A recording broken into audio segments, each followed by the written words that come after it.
लोकसभा निवडणुकीनंतर आगामी विधानसभा निवडणुकीचे वेध लागले आहेत. सोलापूर शहरातील 3 मतदारसंघांमध्ये महाविकास आघाडीच्या नेत्यांनी मतदारसंघ सुटण्यासाठी जोर लावला आहे. दक्षिण सोलापूर या विधानसभा मतदारसंघावर अनेकांचा डोळा असून आता या मतदारसंघात आणखी एक नवा चेहरा समोर आला आहे. त्याची वाटचाल प्रशासनातून सामाजिक कार्य आणि आता राजकारणाकडे पाहायला मिळत आहे. हा नवा चेहरा म्हणजे सोमेश वैद्य. सोमेश वैद्य हे नाव राजकारणात अनेकांना परिचित आहेच. यापूर्वी त्यांनी माजी मंत्री प्राध्यापक लक्ष्मण ढोबळे यांचे स्वीय सहाय्यक म्हणून काम केले आहे. मुंबईमध्ये अनेक मंत्री आमदारांचे ते पीए राहिले आहेत. त्यामुळे मंत्रालयाची जवळून ओळख त्यांना आहे. सामाजिक कार्यात उतरताना सोमेश वैद्य यांनी आपल्या स्वयंशिक्षा एज्युकेशन फाउंडेशनच्या माध्यमातून वेगळाच ठसा उमटवला आहे.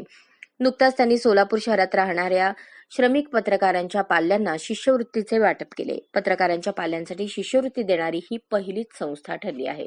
सोमेश वैद्य हे गुरुपौर्णिमेनिमित्त दक्षिण सोलापूर तालुक्यातील विविध मंदिरांमध्ये तुपाचे 51,000 बेसन लाडू वाटप करणार आहेत. या उपक्रमाला त्यांचे मित्र सोनाई फाउंडेशनचे अध्यक्ष युवराज राठोड यांची साथ राहणार आहे.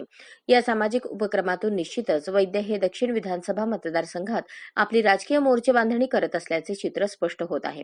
वैद्य हे लिंगायत समाजाचे असून त्यांना दक्षिणमध्ये चांगली संधी आहे. भाजपचे विद्यमान आमदार महेश लांडगे यांच्या सध्या स्वीय सहाय्यक म्हणून ते कार्यरत आहेत. विधानसभेची मोर्चे बांधणी करत असताना सोमेश वैद्य यांनी अद्याप जरी कोणत्या पक्षाशी जोडले गेलेले नाहीत, परंतु हा नवा चेहरा निश्चित आपले लक्ष वेधून घेईल यात शंका नाही.